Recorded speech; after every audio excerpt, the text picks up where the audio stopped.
एक बार की बात है। रामपुर नाम का एक गांव था। उस गांव में एक किसान रहता था जिसके पास एक बड़ा बगीचा था। उन्होंने कई फलों के पेड़ लगाए थे और उसकी देखभाल करते थे। वह फल बेचकर अपने परिवार के लिए पैसा कमाना चाहता था। फिर एक दिन वह अपने बेटे के साथ फल लेने के दौरान बगीचे में गया। उसने एक अजनबी आदमी को पेड़ की शाखा पर बैठकर फल खाते हुए देखा। वह बहुत गुस्सा हो गया और चिल्लाया, अरे तुम मेरी पेड़ में क्या कर रहे हो?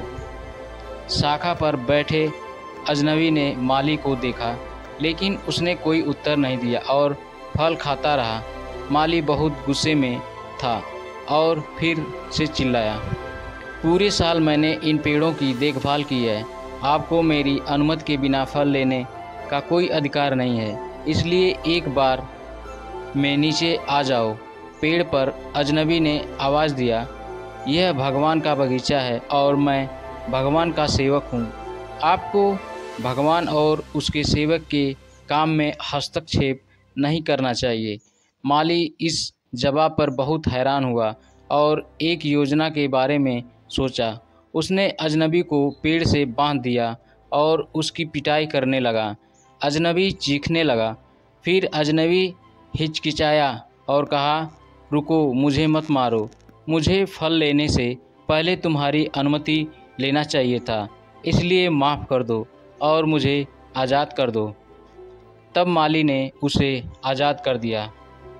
एक बार एक घोड़ा एक आदमी के पास आया और कहने लगा, भाई मेरी मदद करो, जंगल में एक बाघ आ गया है, वह मुझे मार डालना चाहता है। आदमी ने कहा, अरे मित्र, चिंता मत करो, वह बाघ तुम्हारा कुछ नहीं बिगाड़ सकता। बाघ से मैं तुम्हारी रक्षा करूंगा। घोड़े ने कहा, मैं आपका बहुत आभारी रहूंगा। आदमी ने कहा, पर तुम्हें एक बात ध्यान रखना पड़ेगा, मैं जैसा कहूँ तुम्हें वैसा ही करना होगा।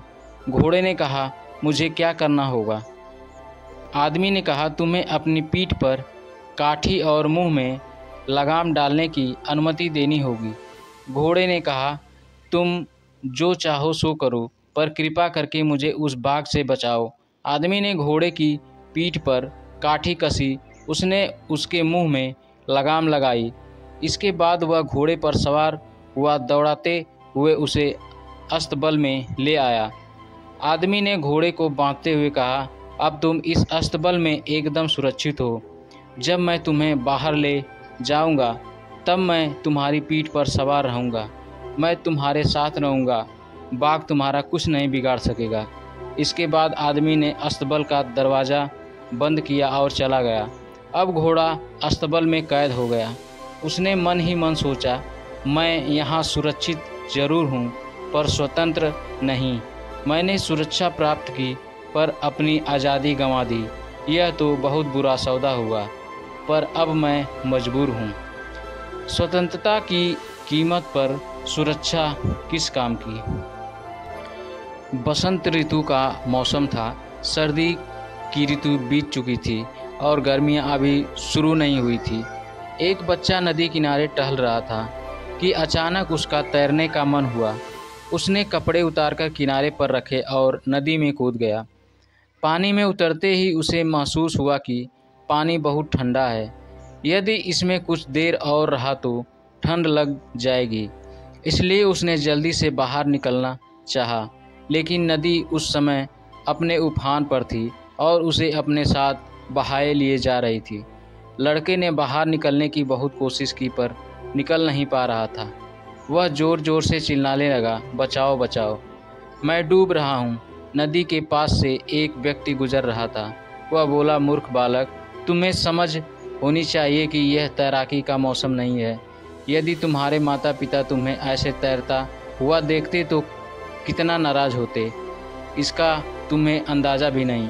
बच्चा बोला, अंकल, पहले मुझे बाहर निकालो, फिर ऐसी गलती नहीं करूँगा। काम का एक सही समय होता है और उसी समय में यदि आप कोई काम करते हैं तो आपकी कोई काम खराब नहीं होगा। तो बच्चों, कोई भी काम सही समय में करना चाहिए।